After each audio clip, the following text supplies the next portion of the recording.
Friends, ഇന്നത്തെ നമ്മുടെ video കപ്പയും ചിക്കനും ഉപയോഗിച്ച് അടിപൊളി ടേസ്റ്റിലുള്ളൊരു സ്നാക്ക് റെസിപ്പിയാണ്. കപ്പ ഉപയോഗിച്ച് നമ്മൾ പല റെസിപ്പികളും ഉണ്ടാക്കാറുണ്ടെങ്കിലും ഇതിനൊരു സ്പെഷ്യൽ ടേസ്റ്റാണ്. ഇനി നമുക്ക് റെസിപ്പി ഒന്ന് കണ്ടു നോക്കാം. ഇനി ഇതിലേക്ക് നമുക്ക് വേണ്ടത് 1/2 കിലോ കപ്പയാണ്. കപ്പ ക്ലീൻ ചെയ്തതിന് ശേഷം ചെറുതായി മുറിച്ചെടുത്തു. ഇനി നമുക്കിതൊന്ന് വേവിച്ചെടുക്കണം. ഇത് വേവിച്ചെടുക്കാൻ വേണ്ടി ഞാനിതൊരു കുക്കറിലേക്ക് മാറ്റി ഇതിലേക്ക് 1/4 ടീസ്പൂൺ മഞ്ഞൾപ്പൊടിയും ആവശ്യത്തിനുള്ള വെള്ളവും ചേർത്ത് കൊടുക്കണം. വെള്ളം ചേർത്ത് കൊടുക്കുമ്പോൾ നമ്മളൊരു കാര്യം ശ്രദ്ധിക്കണം, കപ്പ മുങ്ങിക്കിടക്കുന്ന വിധത്തിൽ വേണം ഇതിലേക്ക് വെള്ളം ചേർക്കാൻ. ഈ ടൈമിൽ ഞാനിതിലേക്ക് ഉപ്പ് ചേർക്കുന്നില്ല. ഉപ്പ് ചേർത്ത് നമ്മൾ കപ്പ വേവിക്കുമ്പോൾ ചില ഇനം കപ്പ നമുക്ക് വെന്ത് കിട്ടാൻ ബുദ്ധിമുട്ടാണ്. അതുകൊണ്ടാണ് ഈ ടൈമിൽ ഉപ്പ് ചേർക്കാത്തത്.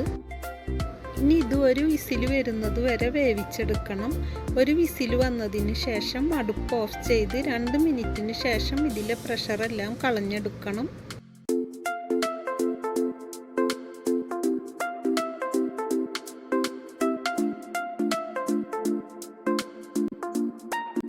ഇപ്പോൾ കുക്കറിലെ പ്രഷറെല്ലാം കളഞ്ഞെടുത്തതിന് ശേഷം ഞാൻ കുക്കർ തുറന്നു.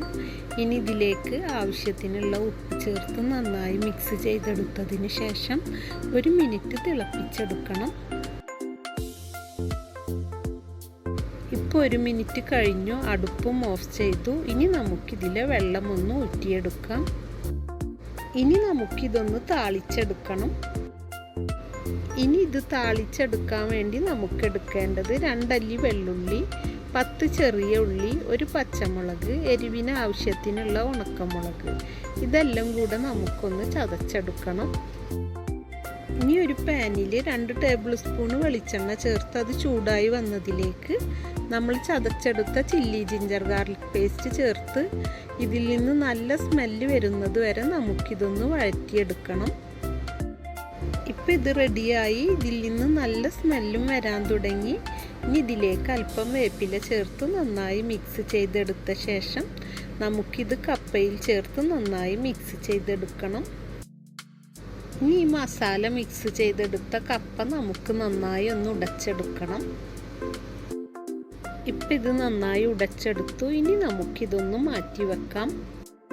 ഇനി ഇതിലേക്ക് ഞാൻ എടുക്കുന്നത് 1/2 കിലോ ചിക്കനാണ്. ചിക്കൻ്റെ ബ്രസ്റ്റ് പീസാണ് ഞാനിവിടെ എടുക്കുന്നത്. ചിക്കൻ നന്നായി കഴുകിയെടുത്തതിന് ശേഷം ഒട്ടും വെള്ളമില്ലാത്ത വിധത്തിൽ ചിക്കൻ നന്നായി ഊറ്റിയെടുക്കണം. ഇനി നമുക്ക് 1/2 കിലോ ചിക്കനിലേക്ക് 1 ഉണ്ട വെള്ളുള്ളിയും ചെറിയ കഷ്ണം ഇഞ്ചിയും 1 സ്പൂണ് പെരിഞ്ജീരകം, എരിവിന് ആവശ്യത്തിനുള്ള പച്ചമുളകും വേണം. ഇനി നമുക്കിതൊന്ന് അരച്ചെടുക്കണം. അരച്ചെടുക്കുന്ന ടൈമിൽ ഇതിലേക്ക് 1/2 സ്പൂണ് ഗരം മസാലപ്പൊടിയും ചിക്കനിലേക്ക് ആവശ്യമുള്ള ഉപ്പും അല്പം മല്ലിയിലയും ചേർക്കണം. ഇപ്പം ഇത് അരച്ചെടുത്തു. ഇത് നന്നായി അരയേണ്ട ആവശ്യമില്ല. ഇനി ഇതിലേക്ക് ചിക്കൻ പീസുകൾ ചേർത്ത് നന്നായി അരച്ചെടുക്കണം. ഒന്നിച്ച് അരച്ചെടുക്കാൻ ബുദ്ധിമുട്ടായതുകൊണ്ട് കുറേശ്ശെ ചേർത്താണ് ഞാനിത് അരച്ചെടുക്കുന്നത്. നിങ്ങളുടെ ഗ്രൈൻഡറിൽ ഇങ്ങനെ ഒന്നിച്ച് ചേർത്ത് അരച്ചെടുക്കാൻ ബുദ്ധിമുട്ടാണെങ്കിൽ 1-2 ബാച്ചുകളായിട്ട് അരച്ചെടുത്താലും മതി. ഇപ്പോൾ ഇതെല്ലാം അരച്ചെടുത്തു ഞാനൊരു പാത്രത്തിലേക്ക് മാറ്റി. ഇനി നമ്മൾ നേരത്തെ ഉടച്ചു വെച്ചിരുന്ന കപ്പ ഒന്ന് കുഴച്ചെടുക്കണം. കുഴച്ചെടുക്കുന്ന ടൈമിൽ ഇതിൽ കപ്പയുടെ പീസുകൾ ബാലൻസ് ഉണ്ടെങ്കിൽ അത് നന്നായി അമർത്തി ഉടച്ചെടുക്കണം. ഇനി ഇതിലേക്ക് നമ്മൾ അരച്ചു വെച്ച ചിക്കൻ ചേർത്ത് നന്നായി മിക്സ് ചെയ്തെടുക്കണം. ഇത് നന്നായി മിക്സ് ചെയ്തെടുത്തു. ഇതിലല്പം വെള്ളം കൂടുതലുള്ളതുകൊണ്ട് നമുക്കിത് ഷേപ്പ് ചെയ്തെടുക്കാൻ ബുദ്ധിമുട്ടാണ്. ഇതിലെ വെള്ളം കറക്റ്റ് ചെയ്യാൻ വേണ്ടി ഇതിലേക്ക് അല്പം കോൺ പൗഡറോ ബ്രെഡ് ക്രംസോ ചേർത്ത് നമുക്കിതൊന്നുകൂടി കുഴച്ചെടുക്കണം. ഇതിലേക്ക് 1/4 ടീസ്പൂണ് ഗരം മസാലപ്പൊടിയും 6 ടേബിൾ സ്പൂൺ കോൺ പൗഡറും ചേർത്തു. ഇനി നമുക്കിത് നന്നായി മിക്സ് ചെയ്തെടുക്കണം. ഇത് മിക്സ് ചെയ്ത് നോക്കിയതിന് ശേഷം ആവശ്യമെങ്കിൽ നമുക്ക് അല്പം കൂടി കോൺ പൗഡർ ചേർക്കേണ്ടി വരും. ഇത് നന്നായി മിക്സ് ചെയ്തെടുത്തു. കറക്റ്റ് ഷേപ്പ് ചെയ്തെടുക്കാനും കഴിയുന്നുണ്ട്. ഇനി ഇതിൽ കൂടുതൽ കോൺ പൗഡർ ചേർക്കേണ്ട ആവശ്യമില്ല. ഇനി നമുക്കിതൊന്ന് മാറ്റി വെക്കാം. ഇനി ഇതിലേക്ക് എടുക്കുന്നത് കോൺഫ്ലക്സ് ആണ്. ഇത് നമുക്കൊന്ന് പൊടിച്ചെടുക്കണം. കോൺഫ്ലക്സ് ഞാനിവിടെ പൊടിച്ചെടുത്തു. ഇതിന് പകരം നമുക്ക് ബ്രെഡ് ക്രംസും ഉപയോഗിക്കാം. ഇത് നമുക്കൊന്ന് മാറ്റി വെക്കാം. ഇനി ഇതിലേക്ക് 3 എഗ്ഗ് വേണം. അതിലേക്ക് 1 ടീസ്പൂൺ കുരുമുളക് പൊടിയും ആവശ്യത്തിനുള്ള ഉപ്പും ചേർത്ത് നമുക്കിതൊന്ന് നന്നായി ബീറ്റ് ചെയ്തെടുക്കണം. എഗ്ഗ് ബീറ്റ് ചെയ്തെടുത്തു. ഇനി നമുക്കിതൊന്ന് ഷേപ്പ് ചെയ്തെടുക്കണം. അയേണും ഫോളിക് ആസിഡും അങ്ങനെ ഒരുപാട് ഔഷധ ഗുണങ്ങൾ അടങ്ങിയിട്ടുള്ള കപ്പ കഴിക്കാൻ മടി കാണിക്കുന്ന നമ്മുടെ ന്യൂ ജനറേഷൻ കുട്ടികൾക്ക് വേണ്ടി ഞാനിതൊരു പോപ്സിക്കിൾ ഷേപ്പിലാണ് ഉണ്ടാക്കിയെടുക്കുന്നത്. ഇതിനു വേണ്ടി അല്പം പോപ്സിക്കിൾ സ്റ്റിക്കും എടുക്കണം. ഇനി ഒരു പ്ലാസ്റ്റിക് കവർ എടുത്ത് അതിലല്പം ഓയിൽ പുരട്ടിയെടുക്കണം. ഇനി നമ്മൾ മിക്സ് ചെയ്തെടുത്ത കപ്പയിൽ നിന്ന് അല്പം എടുത്ത് കവറിൻ്റെ ഒരു സൈഡിൽ ഇത് കനം കുറച്ച് പരത്തിയെടുക്കണം. ഇനി കവർ മടക്കിയതിന് ശേഷം ഇത് നന്നായി ഷേപ്പ് ചെയ്തെടുക്കണം.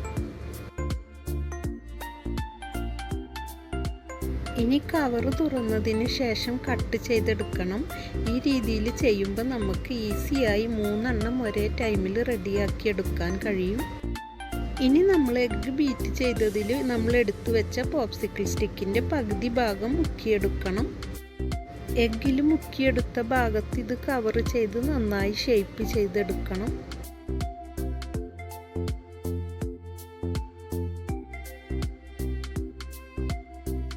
ഇത് ഷേപ്പ് ചെയ്തെടുത്തു. ഇനി നമ്മൾ എഗ്ഗ് ബീറ്റ് ചെയ്തതിൽ ഇതൊന്ന് മുക്കിയെടുത്തതിന് ശേഷം കോൺഫ്ലക്സ് പൊടിച്ച് വെച്ചിരുന്നതിൽ ഇതൊന്ന് കോട്ട് ചെയ്തെടുക്കണം. ഇനി ഇതൊന്ന് ചെറുതായി പ്രസ് ചെയ്ത് കൊടുക്കണം. ഇപ്പോൾ ഒരെണ്ണം റെഡിയായി.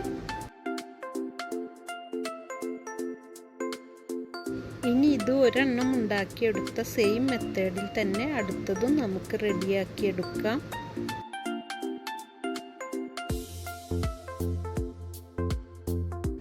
ഇനി ഇതും എഗ്ഗ് ബീറ്റ് ചെയ്തതിൽ മുക്കിയെടുത്തതിന് ശേഷം കോൺഫ്ലക്സ് പൊടിച്ചെടുത്തതിൽ കോട്ട് ചെയ്തെടുക്കണം.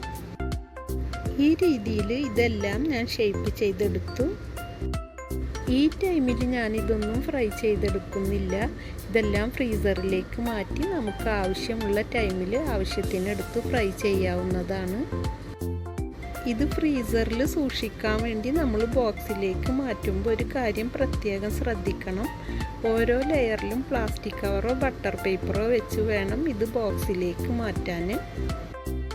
ഇങ്ങനെ ചെയ്യുമ്പോൾ നമുക്ക് ആവശ്യമുള്ളത് മാത്രം എടുത്ത് ഫ്രൈ ചെയ്തെടുക്കാൻ ഈസിയാണ്. ഇതിപ്പോൾ ഞാൻ ഫ്രീസറിലേക്ക് മാറ്റി.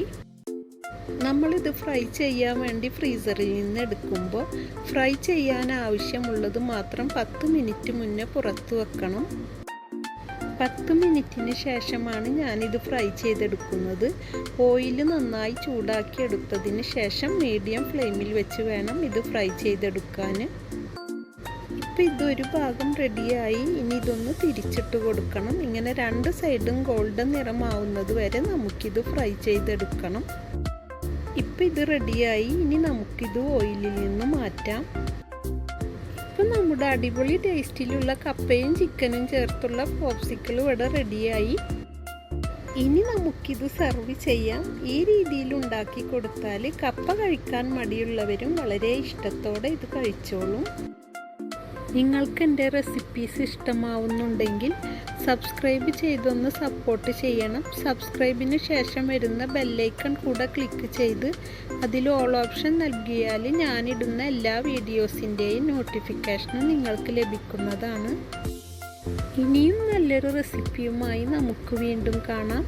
നിങ്ങൾക്കെല്ലാം നല്ലത് വരട്ടെ എന്ന് പ്രാർത്ഥിച്ചുകൊണ്ട് നിങ്ങൾക്കെല്ലാം എൻ്റെ സലാം.